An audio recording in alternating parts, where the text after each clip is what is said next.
Radiotherapy দেওয়ার সুযোগ না থাকায় বরিশালের অধিকাংশ ক্যান্সার রোগীর শেষ ভরসা রাজধানী ঢাকা। এই অঞ্চলে বছরে 4 থেকে 5 হাজার মানুষ ক্যান্সারে আক্রান্ত হলেও বেশ কয়েক বছর ধরে বিকল হয়ে পড়ে আছে বরিশাল শেরেবাংলা মেডিকেল কলেজ হাসপাতালের রেডিওথেরাপি সেন্টারের মেশিনটি। হাসপাতালের পক্ষ থেকে একাধিকবার মেশিনটি সচল করতে ঊর্ধ্বতন কর্তৃপক্ষকে অবহিত করা হয়েছে, কিন্তু কোনো প্রতিকার মেলেনি। প্রতিনিধি নজরুল বিশ্বাসের পাঠানো তথ্য ও ছবিতে ডেস্ক রিপোর্ট। বরিশাল তথা দক্ষিণাঞ্চলের মানুষের চিকিৎসা সেবার নির্ভরযোগ্য স্থান শেরেবাংলা মেডিকেল কলেজ হাসপাতাল। প্রতিষ্ঠানটি অর্ধশত বছরের অধিক পুরনো হলেও এই হাসপাতালে এখনও ক্যান্সার চিকিৎসার তেমন কোনো সুবিধা নিশ্চিত করা যায়নি। তাই বাধ্য হয়ে রোগীদের ঢাকায় পাঠান চিকিৎসকরা। তবে অর্থের অভাবে অনেকেই যেতে পারেন না। এ কারণে কেবল প্রাথমিক চিকিৎসা নিয়ে অনেক রোগীকেই মৃত্যুর প্রহর গুনতে হয়। শেরেবাংলা মেডিকেল কলেজ হাসপাতালে রয়েছে 15 থেকে 20 শয্যার ক্লিনিক্যাল অনকোলজি ওয়ার্ড। তবে এখানে কেমোথেরাপি ও অস্ত্রোপচারের ব্যবস্থা থাকলেও নেই রেডিওথেরাপি দেওয়ার কোনো সুযোগ, যা প্রয়োজন হয় 60 থেকে 70% রোগীর। হাসপাতালের পরিসংখ্যান বলছে, গত 1 বছরে এ হাসপাতালে চিকিৎসা নিয়েছেন ক্যান্সার আক্রান্ত প্রায় 5,000 রোগী, আর বহির্বিভাগে প্রতিদিন গড়ে চিকিৎসা নিচ্ছেন 25 থেকে 30 জন। শেরেবাংলা মেডিকেল কলেজ হসপিটাল একটা বড় ধরনের হসপিটাল হলেও এখানে অনকোলজির সেরকম কোনো একটা ভালো ব্যবস্থাটা নাই।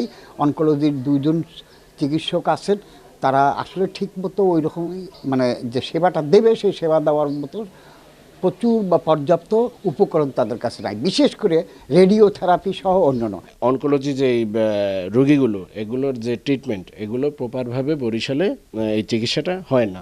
সেজন্য প্রাথমিক চিকিৎসার মধ্যে এই রোগীদের সীমাবদ্ধ থাকতে হয়। 6 মাস ধরে আমি ক্যান্সারে ভুগতে আছি। আমি বরিশালে কেমো দিতে আছি, কিন্তু রেডিওথেরাপি দিতে আমার ঢাকায় যাওয়া লাগতে আছে, কিন্তু বরিশালে পাইতে আসি না। রেডিওথেরাপির এই জায়গার কোনো ব্যবস্থা নাই, ঢাকা যাইতে হয়। আমাকে আর্থিক অবস্থা অনেক সমস্যা, আমাকে এখন এই সে পথে দেওয়ার খরচা করার সম্ভব হয় না। ক্যান্সারের মতো দুরারোগ্য রোগের চিকিৎসা বরিশাল সহ দক্ষিণাঞ্চলে হচ্ছেই না বলে অভিমত বিশেষজ্ঞ এই চিকিৎসকের। ক্যান্সারের মতো একটি গুরুত্বপূর্ণ রোগের চিকিৎসা বরিশাল সহ দক্ষিণাঞ্চলে আসলে হচ্ছে না বলতে গেলেই চলে। তার কারণ হচ্ছে যে দীর্ঘ প্রায় 2 যুগ ধরে বরিশালে শেরেবাংলা চিকিৎসা মহাবিদ্যালয় হাসপাতালে একটি রেডিওথেরাপি মেশিন স্থাপন করা হলেও শুরু থেকেই সেটা আসলে অকার্যকর অবস্থায় আছে। মেডিকেল প্রশাসন বলছে, এখানে বিশেষজ্ঞ চিকিৎসক থাকলেও অভাব রয়েছে প্রয়োজনীয় যন্ত্রপাতির। এ নিয়ে অবহিত করা হয়েছে সংশ্লিষ্ট দপ্তরে।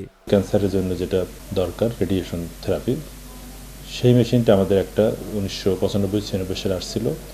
ওইটা আমাদের 7-8 সাল পর্যন্ত চলছে, তারপর থেকে নষ্ট আছে। আমার ঊর্ধ্বতন কর্তৃপক্ষকে আমরা প্রতিনিয়ত বলে যাচ্ছি যে আমাদের এরকম একটা মেশিন দরকার, এবং তারাও আশ্বাস দিয়েছে, তারাও চেষ্টা করতেছে। যদি চলে আসে মেশিন, তাহলে আমাদের শেরেবাংলা মেডিকেল কলেজ, বরিশাল অঞ্চল তথা 1.5 কোটি মানুষের যে ভরসার স্থল, সেখানে ক্যান্সার চিকিৎসা আরও ভালো হবে। ক্যান্সার চিকিৎসা বেশ ব্যয়বহুল হওয়ায় উন্নত বিশ্বের দেশগুলোতে চিকিৎসার ব্যয়ভার বহন করে সরকার। বাংলাদেশেও সরকারি পৃষ্ঠপোষকতায় ক্যান্সার চিকিৎসা নিশ্চিতের দাবি রোগীদের। Saifur Rahman Rubel, channel S news desk.